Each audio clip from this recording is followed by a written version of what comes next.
Muse હાઈસ્કૂલની YouTube ચેનલમાં આપનું સ્વાગત છે. ધોરણ 9 વિષય ગણિત પ્રકરણ 10 વર્તુળ ત્રીજો ભાગ જોઈએ આજે.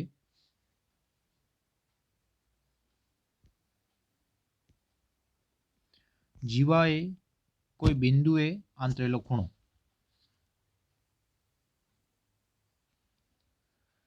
એક રેખાખંડ PQ લો અને PQ ને સમાવતી રેખા પર ન હોય તેવું બિંદુ R લો. PQ અને QR ને જોડો. જુઓ આકૃતિ 10.10. ખૂણો PRQ ને રેખાખંડ PQ એ બિંદુ R આગળ આંતરેલો ખૂણો કહે છે.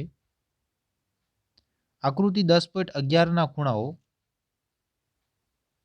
POQ, PRQ અને PSQ ને શું કહેવાય? ખૂણો POQ એ જીવા PQ એ કેન્દ્ર O આગળ આંતરેલો ખૂણો છે.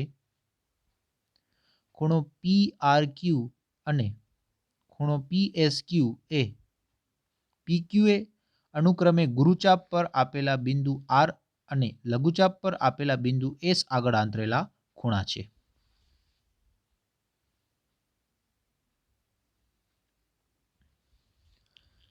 આપણે જીવાના માપ અને તેણે કેન્દ્ર આગળ આંતરેલા ખૂણા વચ્ચેના સંબંધનું પરીક્ષણ કરીએ. વર્તુળની જુદી જુદી જીવાઓ અને તેમણે કેન્દ્ર આગળ આંતરેલા ખૂણા દોરી તમે જોઈ શકશો કે જેટલી લાંબી જીવા હોય તેટલો મોટો ખૂણો કેન્દ્ર આગળ બને. તમે વર્તુળની બે સમાન જીવાઓ લો તો શું થશે? કેન્દ્ર આગળ તેમણે આંતરેલા ખૂણા સમાન હશે કે નહીં? વર્તુળની બે કે તેથી વધુ સમાન જીવાઓ દોરી તેમણે વર્તુળના કેન્દ્ર આગળ આંતરેલા માપના ખૂણા મેળવો. જુઓ આપણે જોઈએ આકૃતિ 10.12.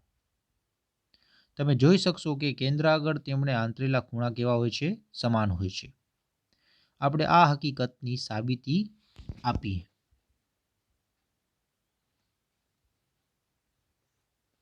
પ્રમેય 10.1 છે કે વર્તુળની સમાન જીવાઓ વર્તુળના કેન્દ્ર આગળ સમાન ખૂણા આંતરે છે. સાબિતીમાં જઈએ તો O કેન્દ્રવાળા વર્તુળના તમને બે સમાન જીવાઓ AB અને CD આપેલી છે. જો આકૃતિ 10.3. તમારે ખૂણો AOB અને ખૂણો COD સાબિત કરવાનું છે. ત્રિકોણો AOB અને COD માં OA બરાબર OC કારણ કે એક જ વર્તુળની ત્રિજ્યાઓ છે. OB બરાબર OD કારણ કે તે પણ એક જ વર્તુળની ત્રિજ્યાઓ છે. AB બરાબર CD આપેલું છે. માટે ત્રિકોણ AOB એકરૂપ થશે ત્રિકોણ COD કારણ કે એકરૂપતાની બાજુ બાજુ બાજુ એટલે કે બા બા બા શરત. તે પરથી ખૂણો AOB બરાબર ખૂણો COD મળે કારણ કે એકરૂપ ત્રિકોણના અનુરૂપ અંગો કેવા હોય? સમાન હોય. હવે જો વર્તુળની બે જીવાઓ કેન્દ્ર આગળ સમાન ખૂણાઓ આંતરે તો જીવાઓ વિશે તમે શું કહેશો? તેઓ સમાન છે કે નહીં? આપણે આગળની પ્રવૃત્તિ દ્વારા તેનું પરીક્ષણ કરીએ.